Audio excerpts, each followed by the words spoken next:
Says Lauren. I see. Yeah.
Hello, everyone. Hello. We are back for another episode. How are you all doing today? I am fine. How are you? I am live. I'm ready. What's going on, Tobias? I'm good. How are you all? Doing well. First of all, we want to thank everyone for coming back. Happy Saturday. Thank you for joining us for another episode of The Truth and Nothing But the Truth. So before we get started, do us a favor. We want you to share the video with somebody you believe should be in this conversation. We cannot wait to see them here. And then click the notification button to follow or subscribe. Because we're using StreamYard, we need you to give Facebook permission to StreamYard permission rather to post your comments. So we want to make sure that we stay live. Last week, the engagement was so off the chain. We want to make sure that we continue it this week. All right. So for some of you, you may catch us on the replay. Thank you for joining us. And we want to make sure you understand that this is an interactive conversation. While we are facilitating it, we want to hear from you. All right. So without further ado, I want to introduce myself. I am Dr. Katina Fuller Scott. I am the Reconnection Strategist and founder of Be What Matters. We are a social purpose movement. And as a company, we focus on professional development, leadership coaching, strategy consulting, and professional speaking. And so we are here excited. I met Lisa during COVID, and I'm going to have her go for now to introduce herself. Then we'll talk about how we met. Well, I am Lisa Lewis Daniels. I'm the founder of Lionheart Society. We focus on all things related to having conversations around the integration of career, marriage, and parenthood. I am so excited about part 2 of You Asked For It, Now Grow. But before I introduce our amazing guest, who is back for the second time to bring the heat, Doctor, look at these shirts, girl. We're coming for them, Lisa. We're coming for them. They're not ready. We had to put it on a shirt, honey, to bring them the truth. Right. So without further ado, we're going to introduce Mr.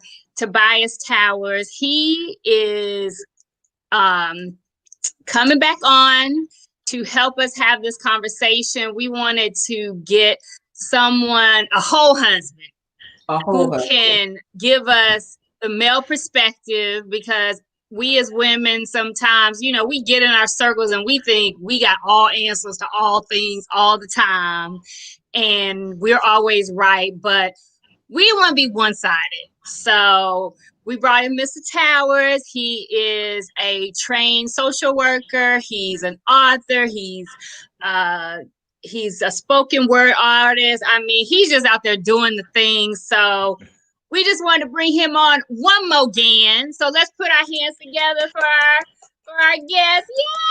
Yay! How are you doing? I'm well. I am well. All right. Okay. So first of all, we definitely want to talk about. We talked about our personal branding and what we do in our work. But what brought us together, we connected during COVID-19. So it speaks to the power of connection. And I had a conversation with someone earlier about, being open to connection, right? So we met during COVID-19, hit it off, started having these conversations, trying to figure out where are our commonalities. And for Lisa and I, we started seeing that we had a lot of intersectionality with wanting to have stronger marriages, wanting to make sure our families were stronger, and absolutely wanting to make our community stronger. And so we thought, what better way to kind of share our conversations and the depth of our conversations and fun and engaging and crazy conversations, but to bring you all in and invite you in. So thank you so much again for rocking with us for these last 2 sessions, and we are ready to get it started. We want to first of all shout out some of our return people. Come on in here, Vanessa. Shout out Derek Thurman. You showed out last time, so come on, we're ready for you today. Yolanda, thank you for coming. And so please share. All right, everybody's ready? Ready. Let's go. So we are back for You Asked For It, Now Grow Part 2. And You Asked For It, Now Grow Part 2 is really about understanding the power and the process of evolving in your marriage. And so there are a couple of things that we wanted to kind of lay the context for. Relationship management is hard, but it is very necessary and permits us to effectively navigate in our marriage. It does not mean that a person necessarily has fallen in and out of love with you. It's that the couple has grown into different ways and haven't necessarily successfully communicated in some ways. So we want to jump into 4 stages of marriage. Last time we talked about the first 2. The first 2 were romance, passion, expansion, and promise. So that was stage 1. Stage 2 was settling down and the realization. But today, let me hear you say today. We're getting into the grit, rebellion, and power struggles. Now I know Tobias is loving this because the conversation has been good. Rebellion and power struggles. And then we're going to talk about discovery, reconciliation, and beginning again. So we definitely want you to put your comments in the chat, put your questions in the chat. If you are ready, put in the chat, ready. All right, we want to see it. All right, let's get into the conversation. So our first point we want to make is rebellion and power struggles often come because of pride and lack of effective communication, especially when you don't know what to communicate. Talk about that, Lisa. I heard right before I got on, Sarah Jakes Roberts is like my god sister, and she must have been at a marriage conference, and she was talking about how when people say what's the number one focus area in a marriage is communication. She said, no, contraire, it's silence. Now that hit me in my soul because that's so true for me. Because if I'm still communicating with you, even if it's raggedy, like I want attention, like I want to fix it. I don't know how to fix it, but I want to fix it. If I get silent on you, I am done, honey. Done. And so communicating sometimes, but really a lot of time, it's messy.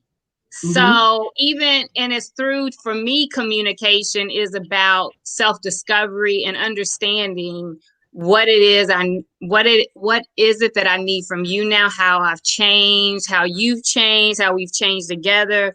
Because the vision that we had before is no longer valid.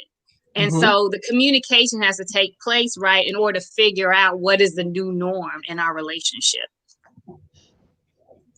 You weren't ready for that, were you, doctor? I wasn't ready for that one. Sorry, I'm putting comments up and somebody hit you with a whammy. Sorry about that.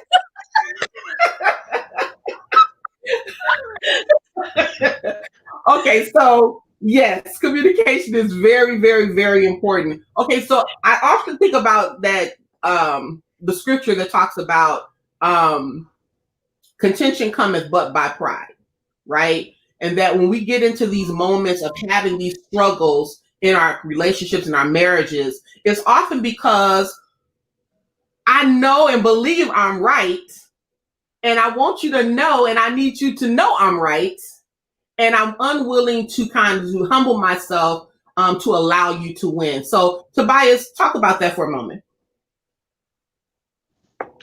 Well, I want to comment on what Lisa said about the silence. Yeah. Whether it's an argument or of any type, it's still some type of communication. So I do agree with what Sarah Jakes stated, that silence is definitely a killer in the relationship. So whether it's an argument, it's still some type of communication. Eric Roberson had a song that I'm not trying to keep score no more. I don't know if you're familiar with Eric Roberson. He's an artist out of DC. And he's explained I'm not trying to keep score with tit for tat. And so oftentimes we'll do that in a relationship. And if you do this, I'll do that. If you do this, I'll do that. But the relationship can't grow if you're going to resort to those kind of tactics. So at some point you have to be mature enough to say, you know what, you won. And it's choosing your battles effectively.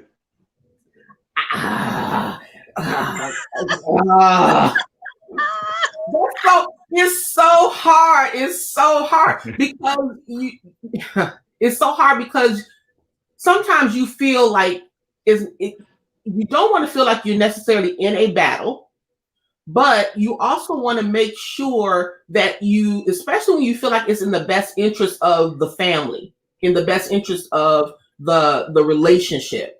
And so how do you kind of manage not necessarily keeping score, but making sure that your point is getting across because you feel that is a valid point?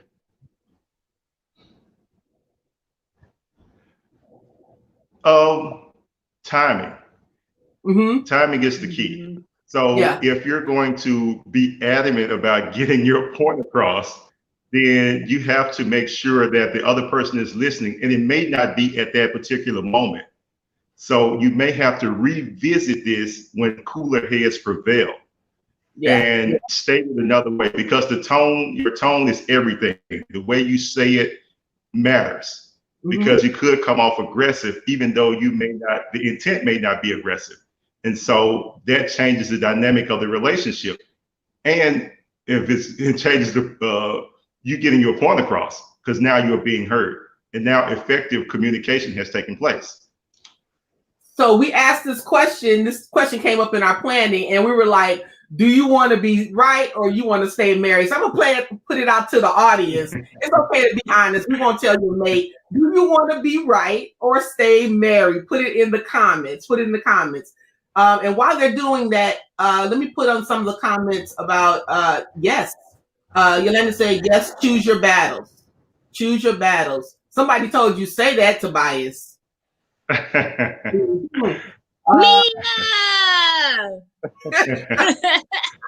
just came with this one. Communicate sex, money, and more sex. Like, what? Okay, I don't get you right now. John Haynes said, hey, John, silence is hurt, ego, and get back. The I becomes more important in your relationship with God and your mate. Feelings become more important than being relational. You know what? I love you, John. He always comes and drops gems. But sometimes, John, I want to be right. But you are right if it's in the best interest of moving the family unit forward. Absolutely. Absolutely. So it's hard. Sometimes you got to count to 3, tap your feet. Sometimes counting to 5 may help. 3 may not get you there. That's true. Do you want to be right or stay married? You said sometimes 3 won't help. No, you may have to count to 5, take a walk, something, get away, go for a ride, just to calm down. But I understand, like, all kidding aside, absolutely, we need to definitely make sure that we're choosing our battles. Because at the end of the day, if both of us are not really benefiting, even if I am right in my understanding of what right is, if it's not mutually beneficial, then I'm still losing. Right? I'm still losing. So, thank you for that. So let's get on to talking about an individual selfishness. And this is a spicy area because we've heard a lot this year about this word. I'm going to drop it on you. Entanglements. That's what they call it. Entanglements. So in our planning, we were talking about an individual selfishness, that part of you that says, I just want to feel good, is the root cause of entanglements, which are also the results and fruits of root causes or roots, right? Which are the results and fruits of those causes. So Tobias, talk about the internal versus an external entanglement. So in our internal entanglements consist of the ego and the pride aspect of the human. We all have ego and we all have pride. Yeah. And so what happens if the ego is fractured in any way, then now we try to mend it ourselves. So it becomes, did it hurt me or did it hurt my ego? Those are totally two different things. So if I need my ego stroked, or my pride needs to be intact as a man, don't hurt my pride. And the same thing with a woman, but you don't usually hear it stated in that manner, that a woman has an ego and she has pride, but we all do. Yeah. And those things, the ego and pride, I think are the causes for this entanglement. And so often, I think the piece that gets wrapped up is that we put a lot of emphasis on the external, but you can be caught up in being self-driven. Any and everything that takes you away from the marital relationship is an entanglement. Now, I'm going to be very honest with you. I don't know about this entanglement when it comes to having sex outside the marriage. I just need to call a spade a spade. You commit adultery, you cheat, you stepping out, whatever. But I think sometimes when we don't put a name on it, it's another level of not having accountability. Right. So that's my truth. I'm sticking to it. But I think also, to your point, the external entanglements or adultery is easily pointed at, and it's easier to make folks more accountable. But when you talk about being a workaholic, when you talk about spending more time with your girlfriends than your husband or your family, your children, it's almost as if people praise those entanglements, but it's really not productive to the overall growing and staying together as a family. So in my opinion, society looks at those two different entanglements or two different decisions. One is praised potentially, and the other one is looked down on. But they're both divisive and insidious. Yeah. So yes, and go ahead, Tobias. The part about being a workaholic.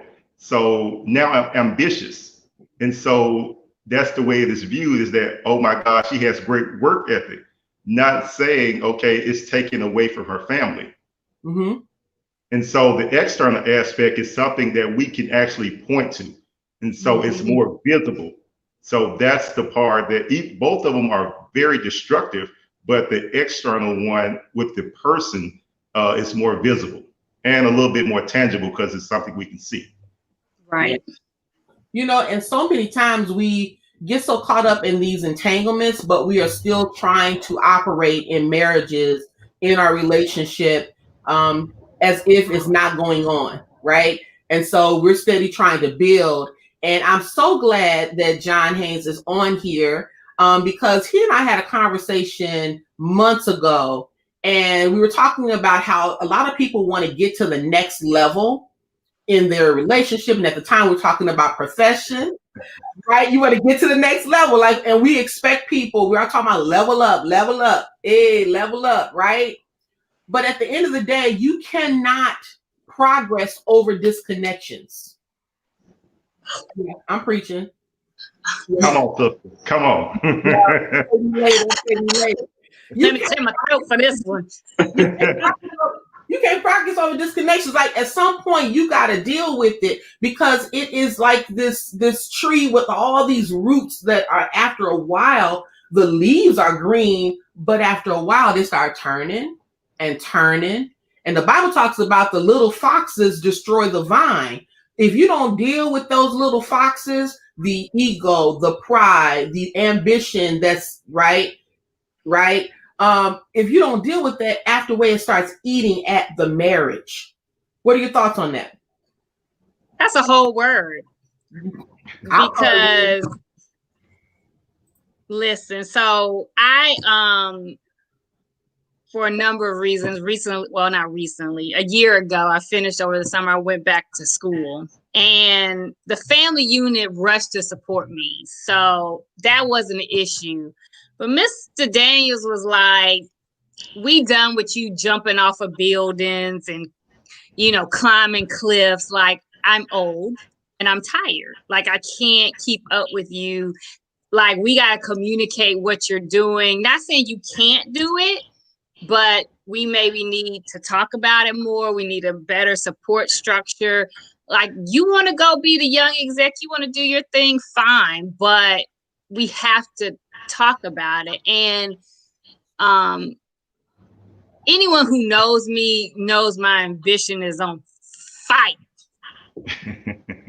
And the more you tell me I can't, I'll be like, wait right there. You just wait right there. But I had to realize that at some point, enough is enough. And once my building jumping off of cliffs and all that's over, what's left and what remains is my 1.5 men. Mm-hmm. Mm-hmm. Like, they're always going to be there. And I don't want to miss my son growing up, having time with my husband. Like, at some point, when's enough? Yeah. And so that caused me to deal with what was driving it. Mm-hmm. Because it's no longer really the money. It's no longer material things, which never really drove me in the first place. So it's like, well, what is it that's driving you and keeping you away from home? You're not unhappy at home. So I had to deal with that entanglement. Yeah. So, and if you don't deal with it, it just continues, and you don't deal with it, it unconsciously just keeps driving you and driving you and driving you. But Geraldine said, little foxes grow up. Full grown, Miss Major, full grown. The other thing about that, we are selfish by nature. So what usually happens is we have to make a decision. Do I choose me or do I choose us? And so usually the entanglement is a selfish act, whether it's choosing another person during that time or it's choosing to be heavily engaged in the church, don't be heavily engaged in work, or heavily engaged in my family that I knew before we got married. Either one of those things can break us. So it's a selfish act of what I pay my attention to, because the only way anything works is that I pay attention to it. Yeah. Now you hit on something, and this is going to be, in the church we have this saying, it's tight but it's right. So when you hit on, sometimes, and it goes back to what I talk about would be what matters. Sometimes we can get caught up in finding and doing what we believe matters. Mm. And we stop being the best of who we are in what we're doing. Mm. We start being connected to the doing and disconnected from being. Mm-hmm. And when I thought about that, I thought about the scripture that talks about that there's a war that goes on within me. There's this battling that's going on within me. And like when I would do good, evil is present, right? And we're constantly having to overcome the internal personal war between good, evil, making the right choices, not making the right choices. And that's when those entanglements come. And when we have to deal with is being aware that, yes, the war is there, but you got to make a decision. Mm-hmm. Yeah, and because the reality is the opportunity is always going to be there. Mm-hmm. Mm-hmm. It's just whether I choose to do it. Absolutely. But the opportunity will always be there for an entanglement, but it's whether I entertain it or not. But again, I think it's easier to potentially to mitigate the external. But how do you mitigate what you aren't even conscious of? Ooh. I think that's where, and then we talked about, when we were talking about future planning, how we're not taught this stuff when we're growing up.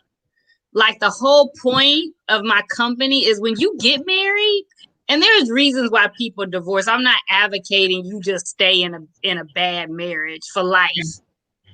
I'm just saying that when you get married, like people don't necessarily have the tools to get married, and they don't have the tools to deal with the trauma that they experience. They just get married because, he cute.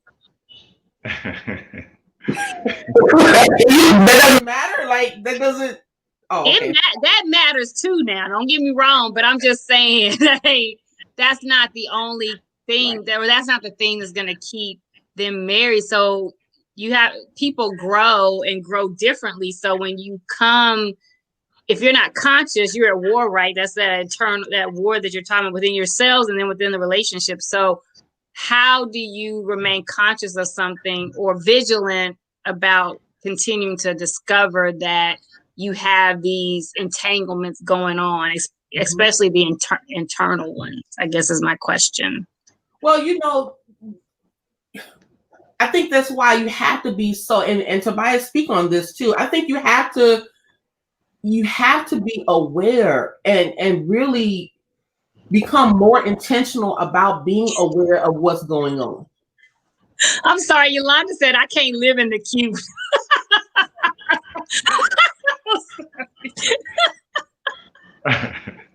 Yolanda, don't come in here and throw all my game off. Don't come in here and throw all my game off.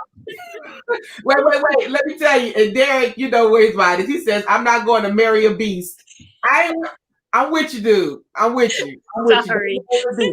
I'm focused again. Okay, no. That's hilarious. But you can grow differently, but the destination has to remain the same. Wow. That vision.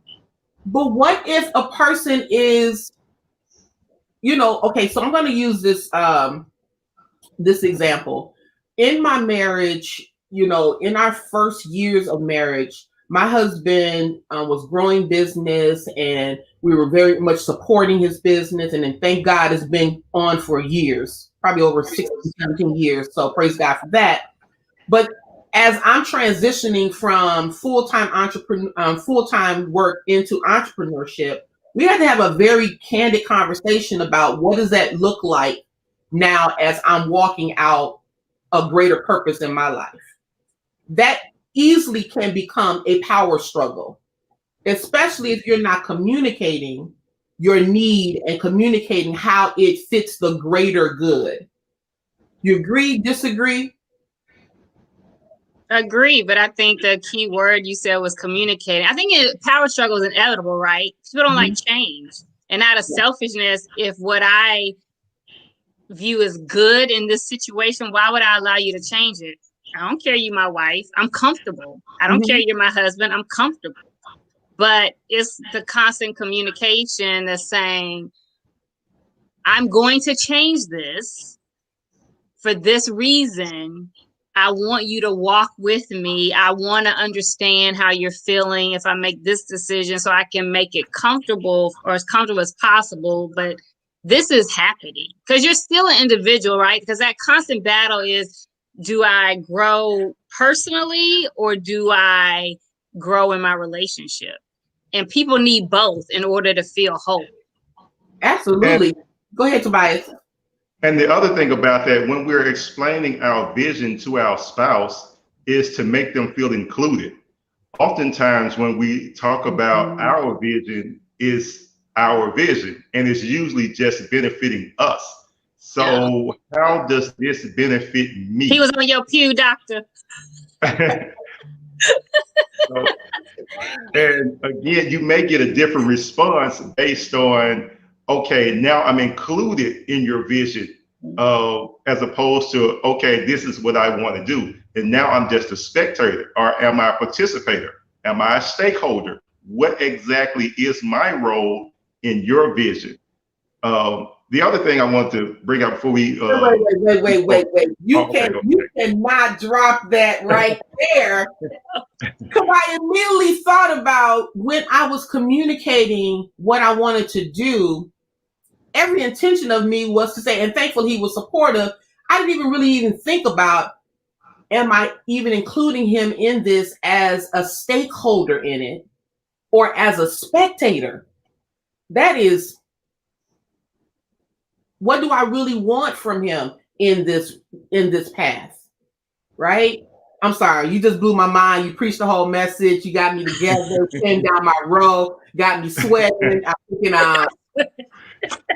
I need to pray. Okay, go ahead. Sorry. Ask for forgiveness. So it's just a matter of the wording. That's all. That was it. Just a matter of the wording, and it was because again, we often talk about support, but we don't say what support looks like or what we want the other person to do in supporting us. How does that look? Any other thoughts on that? Anybody in the chat? Yes, the reason for change, purpose or selfish. And to Dr. Tobias's point, we are always communicating. We have to become translators of all types of communication. Very good. Yolanda says, very thought-provoking. Spectator. I know, Yolanda, like when I heard it, it's like, wow. Like you have to communicate what you want from your spouse. You have to. All right, so I want to ask a question. We're going to get into stage 4. And a lot of times, if you're still around, like if you're trying to work through getting to the other side of rebellion and power struggles, Tobias, talk about this whole idea about falling in and out of love, and should you verbalize it? Now, this was heated in our conversation, but I want to put this out to the audience. Can you fall in and out of love, and should you verbalize it to your spouse? And I'll say this, I was at a marriage seminar, shout out to Timothy Curtin and Lakeisha Curtin for a wonderful seminar, and this question came up. I'm going to say what my comment was, but I want to hear from the audience and I want to hear from you. Can you fall in and out of love, and should you verbalize it to your spouse? Yes, you can. Yes, you can fall in and out of love. It's not something that is widely talked about, but it's a natural phenomenon in a marriage because you have to. What happened? Mia said yes, and definitely not verbalize it. Yeah, I wouldn't encourage you to do that. Yeah. But yeah. Can you fall in and out of love? Yes, because again, it's a continuum. So if you've been married any number of years, it's a long time to forever. And so it's like it's like being single. There are peaks and valleys. And so those same peaks and valleys are going to be in a marriage. But when we think of in the terms of, oh my gosh, we're falling out of love with each other, which then pulls us away because, or we can look at it as the relationship plateaus, because at some point the relationship is going to plateau. And so when the relationship plateaus, then it pulls us away. It makes us prime, I guess, for the picking for entanglements. What are your thoughts on that, Lisa? I think you can, because to me, love is an emotion, really. And just like any other emotion, today I'm happy, today I'm mad, today I like you, today I love you, tomorrow I don't, next week I don't. I mean, depending on the situation, those emotions can fluctuate and they can range over different times of the marriage. I mean, I've been with my husband almost 2 decades. I ain't gonna say every day has been peaches and cream, but I mean, you know, we just made 14 years and he still liked me, so that's a good sign, you know. So, but can I say that when I was mad at him, love was not anywhere close to what I was feeling, but it was, we're committed to being together, to making it over this hump, to building a life together.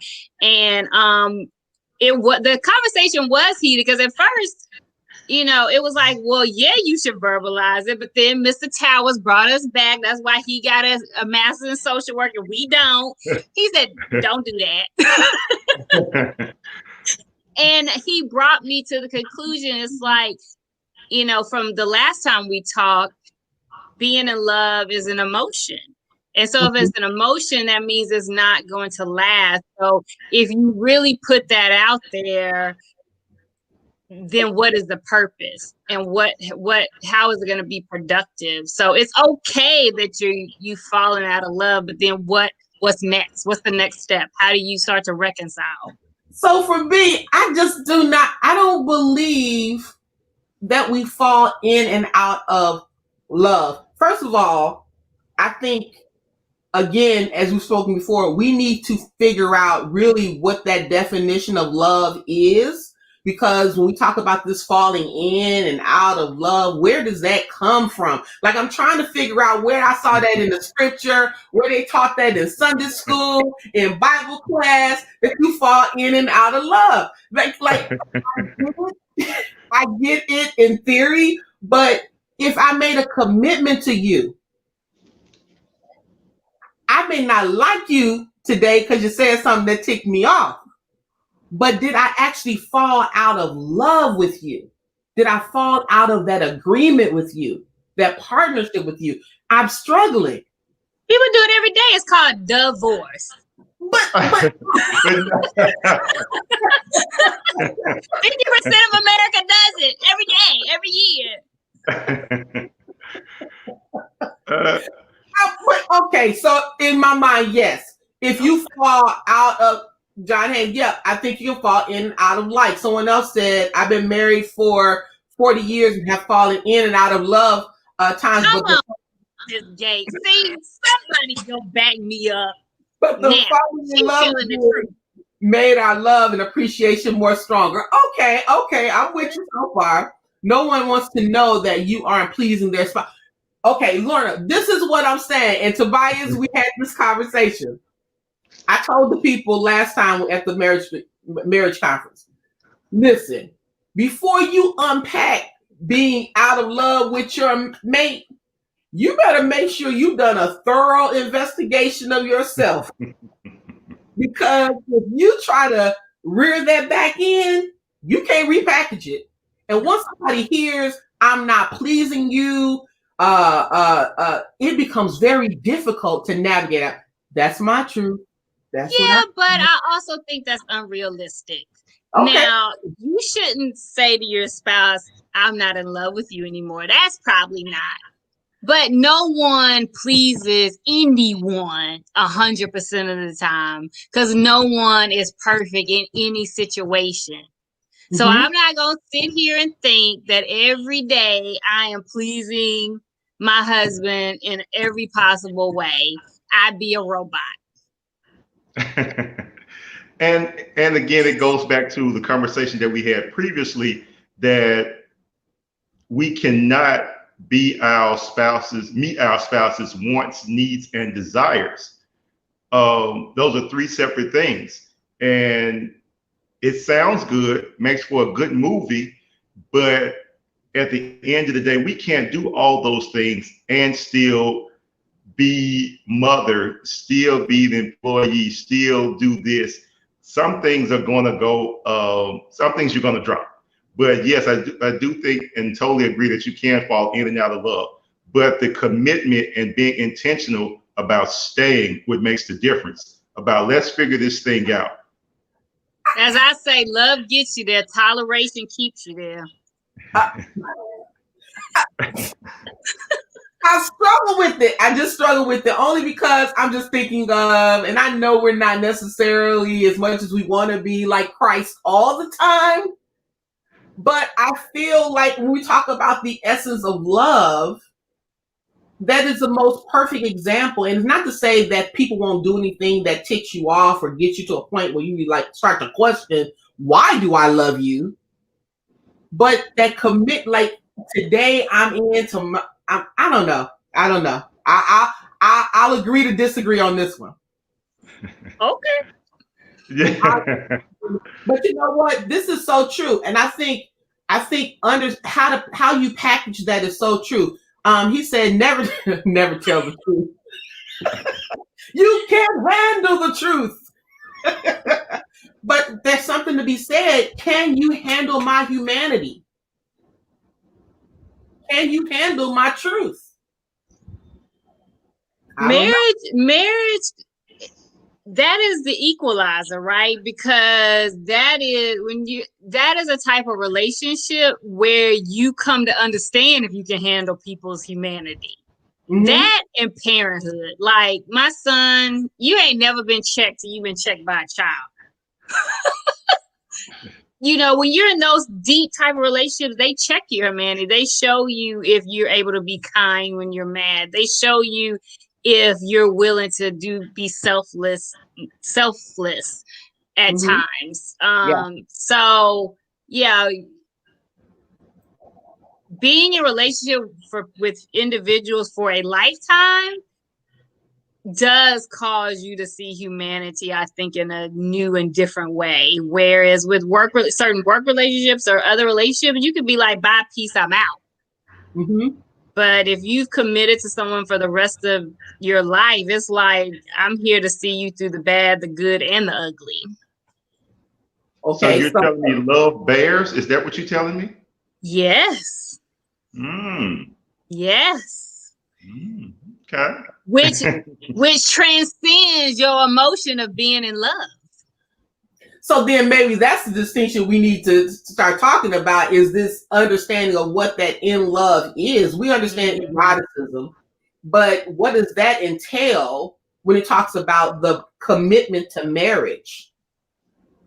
Right? Elsa George says she's trying to understand. Can you be more specific, Elsa? What are you trying to understand? And we'll come back to you. Yeah, Elise, tell us what you're I'm sorry. That's okay. Tell us what you're talking about right there. I'm sorry. Go ahead. But you said, John said, you can commit, but you don't know if you can handle humanity until the storm hits and your relationship strength is contingent upon the strength of that overcoming muscle. Let me tell you, this is why it is so important. Yeah, I know. This is why it's important to have people in your life and seek counsel sometimes, because you may not know how to communicate it. You don't want to be nonverbal, but not saying the truth the wrong way can kill a marriage. Correct. That's why you need people. We talked about having people that are invested in your marriage and just don't want to be a spectator at your wedding. We're gonna go there now. That community. Hey, let's go there. We gotta get it in. And that's one of the reasons I do not like weddings. It's because most of the people that are at your wedding have a loyalty to the bride, loyalty to the groom. But as we become one, the loyalty must shift to reflect the oneness. And that usually never happens because I'm loyal to this one person. But at some point, in order for this marriage to grow, it has to be you all, the people that are invested into the marriage, have to be loyal to us instead of individuals now. invested in us. That's why you need to have people. We're going to be talking about in our next session. You have to have a village. Right. You got to have some people around you that won't be, you have your homeboys and you have your homegirls, and they should be in a lot of ways, your safe space. But you got to have some people around you, even in those areas, that keep it real with you. Yeah, because eventually what you hang around, you eventually become by default. Yeah. Yeah. True. Evil communication corrupts good manners. Like, at some point, if you don't have people around you, you start believing their hype, and there ain't nothing like a homegirl or homeboy hyping you up in your mess. Because you're going to always find someone that's going to co-sign your foolishness. Always. Mm-hmm. But you need somebody that's able to speak to you and say, hey, chill out. You're doing too much. Sit down. You do need those people that's going to hold you accountable. You Absolutely. Do. So Elise, go ahead. Go ahead. So Elise said, do I express or do I ask God to help me over certain feelings? I'm going to make an assumption here. You're talking about express it to your spouse. Mm-hmm. Again, I think it's about how you communicate it. I will defer to Mr. Towers, but I think also sometimes you don't know how to express. So maybe you need to go get professional assistance through a counselor. But listen, when it comes to God and I can't speak for everybody, but I talk to him every day. And sometimes before I get out of my car, I put on my whole armor. Because some of his children, honey, they test me. So so my relationship with God, it helps me through many things. So I always, employ someone to talk to God. So I think both. Yes, I agree. Definitely, as the saints of old used to say, just a little talk. But yeah, I definitely would say talk to God, and then also talk to maybe your pastor or maybe a counselor, just to help you unpack some things.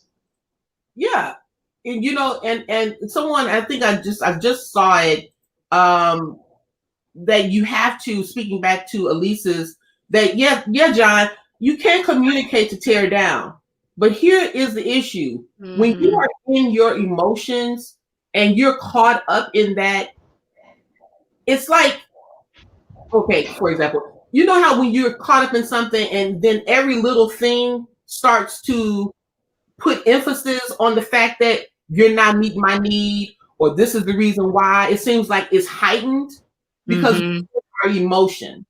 And having someone there to help you express what you want to express in a way that does not come across threatening or tearing them down is so crucial. Because again, once the words go out, it's hard to say what I really meant. And then even with expressing yourself, right? We going back to our first show, it's still about accountability. You're still responsible. It's your life, even though you're living it with someone else. It's still your life. So even in communicating, right? I have an opinion of how things should go. My husband has opinion how things should go. So in order to make it through to the other side, through the discovery and the reconciliation and beginning again, you have to be willing to adjust. Mm-hmm. You're not going to get everything you want. Their compromise must come into play if you're going to move on, which, people think I'm lying, but compromise is the biggest thing when it comes to marriage, which is probably why I will never do it again. You got to care what the other person thinks. I can't with you. Adjust. Right? Because that's where, to me, that's the root of, do I want to stay married or do I want to be right? So it's a non-starter if you're not there's no willingness to hear the other person and understand and be willing to validate and acquiesce on those things so you can move forward. Absolutely. Go ahead, Tobias. Because piggybacking on what Lisa said, we have to learn to adapt. We're not the same people that we were married to when we got married, if that makes sense. Because life happens. Health issues come up, jobs, everything changes from the time you got married to where you are currently.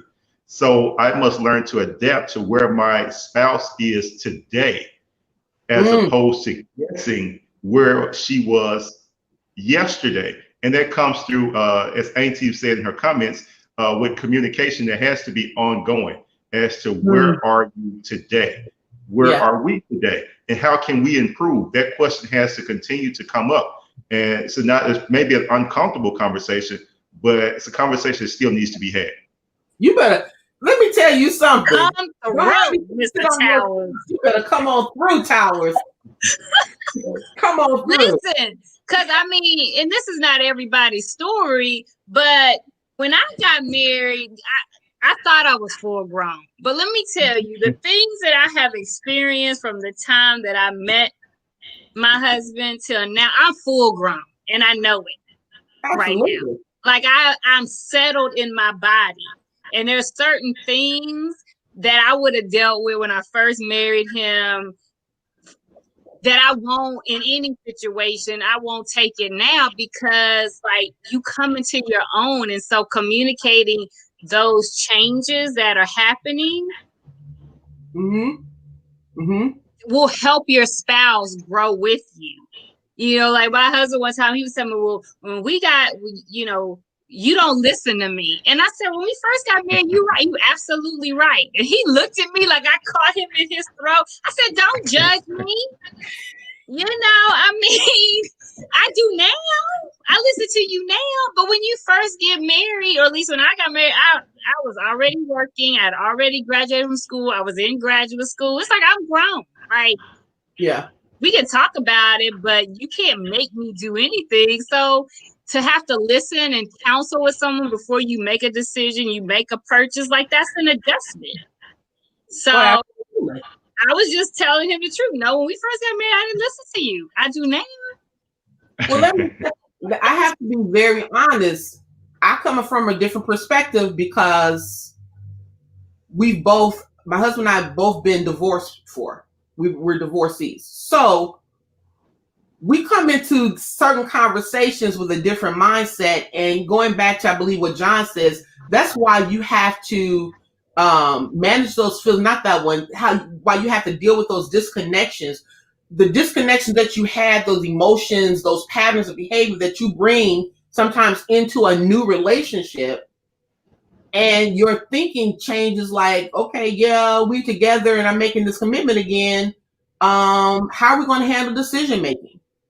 Because, you know, you're coming with a different perspective, having done it before. You're sometimes on guard because you've done it before. And so, Tobias, talk to us about, for those who are now in, just from your experience, have you come across couples in their communication who have been divorced and now are dealing with this whole process that we're talking about right now? Yes.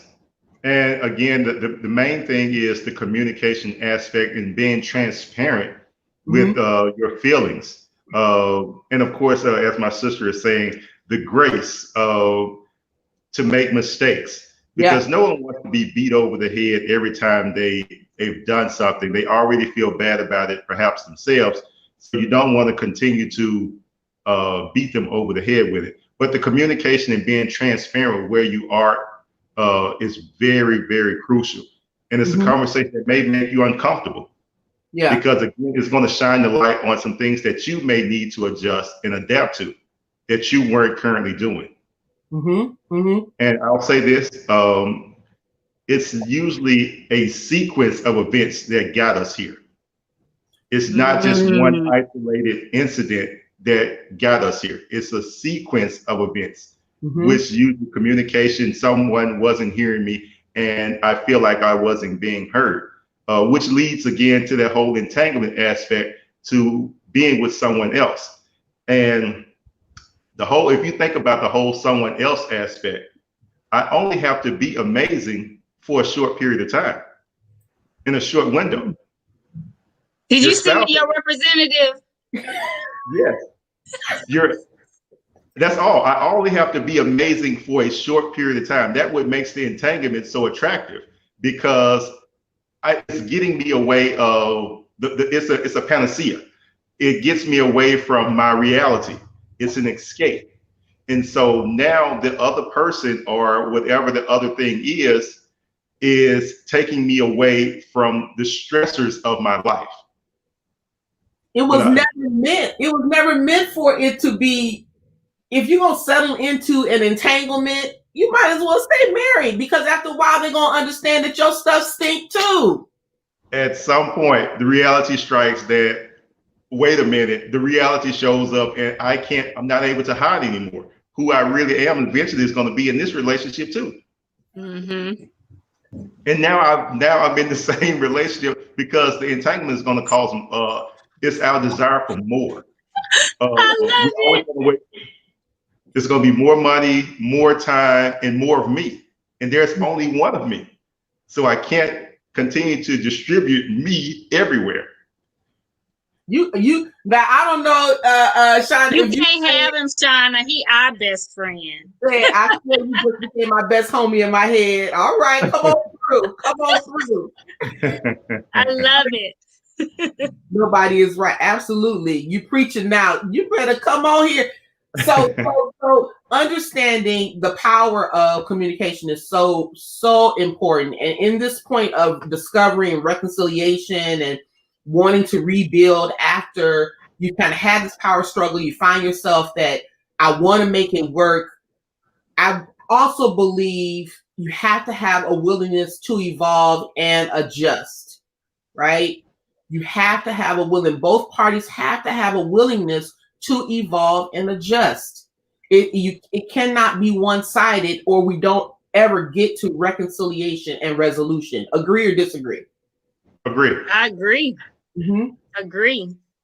And also, in addition to that, is forgiveness, which is difficult, and understanding that even though, again, most people identify entanglement with the physical aspect, even the internal ones hurt too. Mm-hmm. And so healing is a process. So just because you tell me I'm apologize for what I did to you and I want to make it work, there has to be a space given for people to heal and understand and come back and ask questions, adjust, in order to begin again. Like, the healing process is not something that happens in an instant. And so it takes time. Mm-hmm, mm-hmm. And if you are the one that did the hurting, I don't determine when the healing process should end. Mm-hmm. He back on your pew, doctor. Let me tell you, at some point, you said to yourself, now I've been the person on the receiving end of hurt, and I've been that person who I'm drilling, I'm asking questions, and I'm just going to be very, very transparent. In my previous marriage, when things went sour, your forgiveness is your apology is your apology, but I was drilling, like, dude, like, I have questions, right? And at some point they were like, okay, when are you going to get over and stop hurting? But you can't control when I stop hurting, right? So I had to be very intentional, because I had to think about, I've also been the person who's hurt someone else. And it's amazing when we are on that part of being the offender that we want you to get over it quickly. Like, dude, that was yesterday. Why are you still talking about it? Right. It takes time. It takes time. I confess my fault. But with the consistency, it'll heal all wounds. If I'm consistent, then it builds trust again. Yeah. Yeah. Oh, wait, hold up. Somebody's coming down our pew in our conversation. Now, Jacqueline, I don't know about this one. I'm gonna put it up here. We're gonna see where it lands. She said, "Forgiveness is also forgetting." Let me take that one, Mama. Nope. We love you, Jacqueline. We love you, Mama, but nope. No, ma'am. This is where we disagree. Because if you cut off my arm, I'm not gonna forget that. Like every day I look at my arm, it's gone. It's gone. So how am I gonna forget that? If I forgive you, yes, I do agree that to continue to be victimized, because at some point you own that. After 20 years, you still mad. At some point, I heard someone say, it's yours. You have taken ownership of that wound and become victimized by the act. But please rest assured, people don't forget. They just stop bringing it up.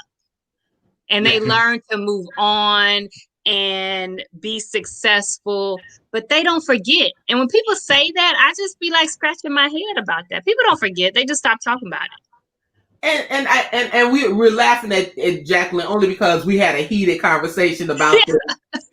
And this is why we're laughing. But thank you for your honesty, because most times when I understand what people are saying when they talk about you forget, it is not necessarily, I don't feel the same anger and the same hurt that I felt.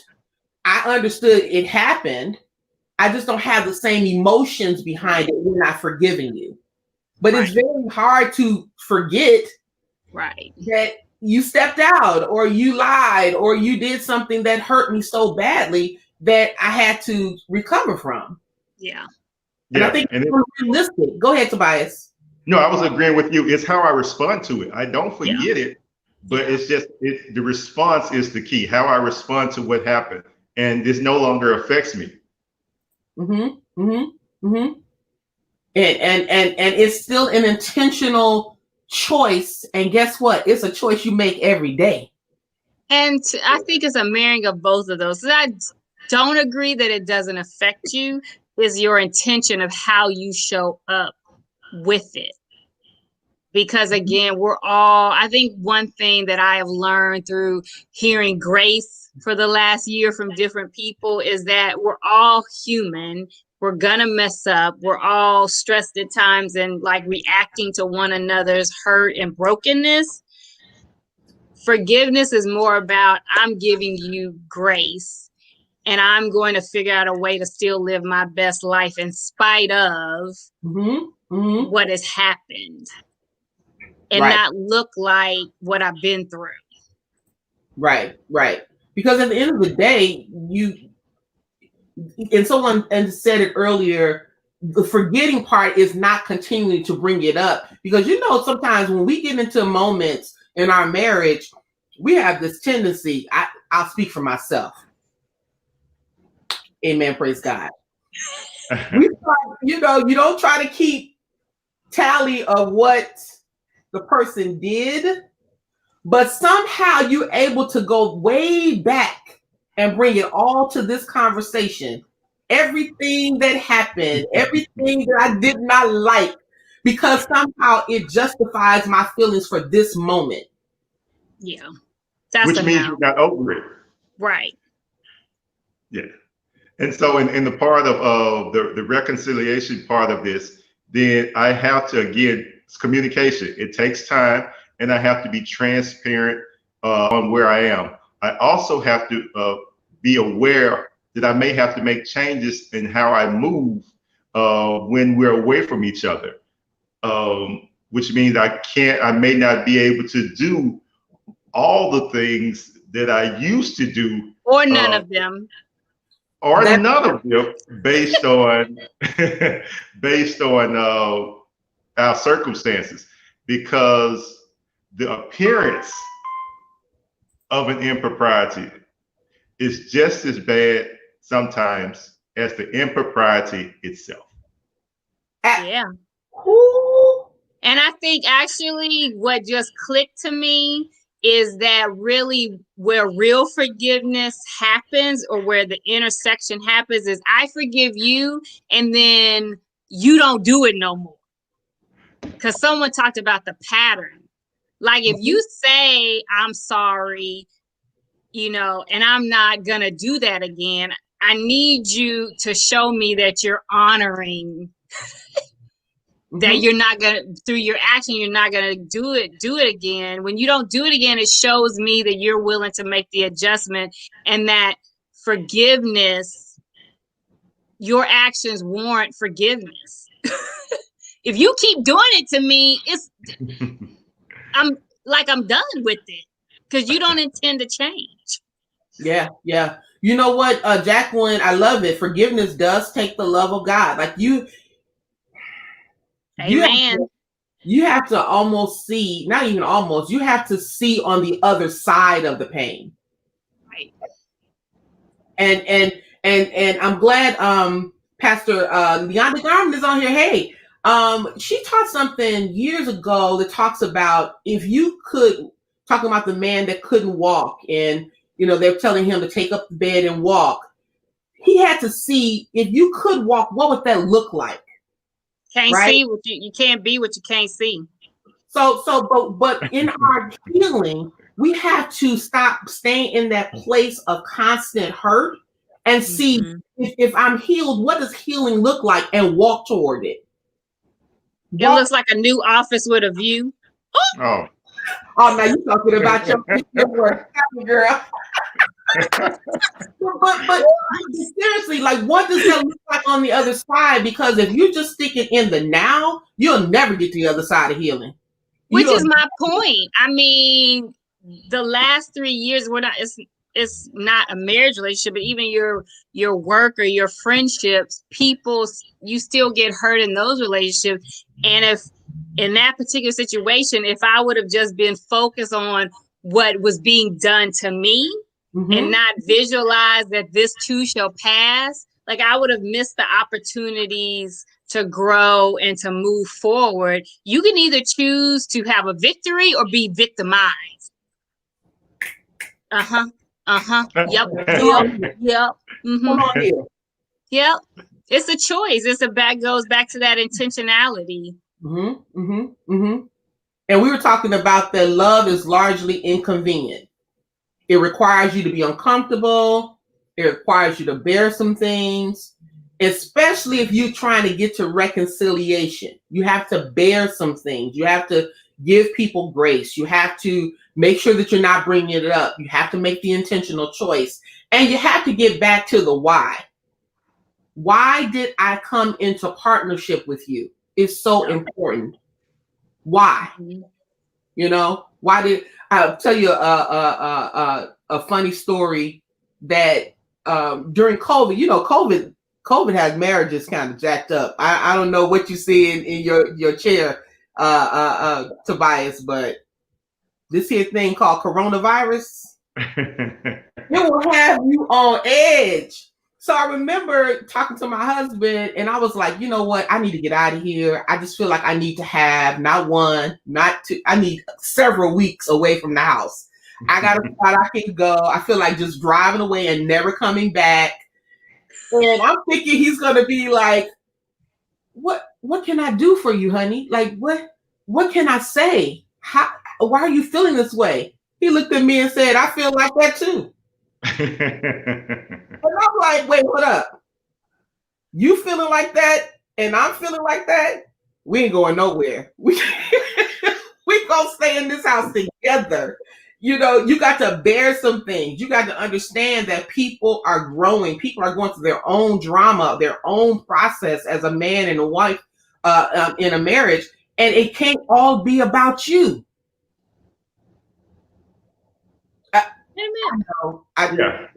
Yeah, you're absolutely right. All roads can't lead back to you. Again, that's a selfish nature. But as the comment said, love is very selfless. Yeah. And so love is giving. And that's the aspect of giving continuously. Even when I don't want to give, I still have to do it because I'm committed to it. Yeah. Yeah. Well, listen, I didn't want to call us out, but we've been on this an hour and 10 minutes. And the comments keep coming. I love it. But, you know, we want to be respectful of people's time. But I want Mr. Towers to take us out, because we never want to leave people without some gems, right, to help them through. So when all is said and done, the entanglement is over, we've decided we're going to recommit and we're going to do this thing till death do us part. How do we begin again? And we begin again with forgiveness and understanding that both of us played a part in this, not just one person. We both played a part in this. That's Absolutely. The reason we are here. And being transparent in where we are and asking for that grace and giving each other time to heal. As well as surrounding ourselves with people that are invested in us, not just in me, not just in her, but are invested in us. As a segue to it takes a village. That was it. I'm sorry, Tobias. I put up a comment talking about begin with sex.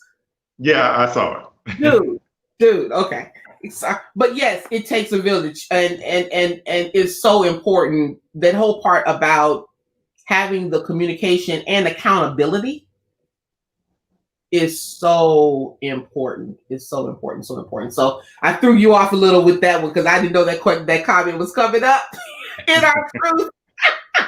And I just would say that's a good segue for when we come back in December. Like the tagline for my company, Lionheart, is it takes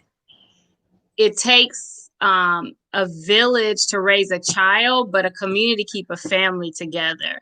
And that became so important for me after my son was born, because the community is who my kid goes to school with, who my kid plays with, my girlfriends that I reach out to when I want to strangle my husband till he's woozy, or he goes hang out with his guys to watch the football game. Like your community is your outlet to allow you to decompress and then come back and deal with whatever you have to deal with at home. It's like marriage to me and family to me is not something you do alone. You do it with people who love you and want to see you win. Like I got a squad that's so fierce, they are second to none. Yeah.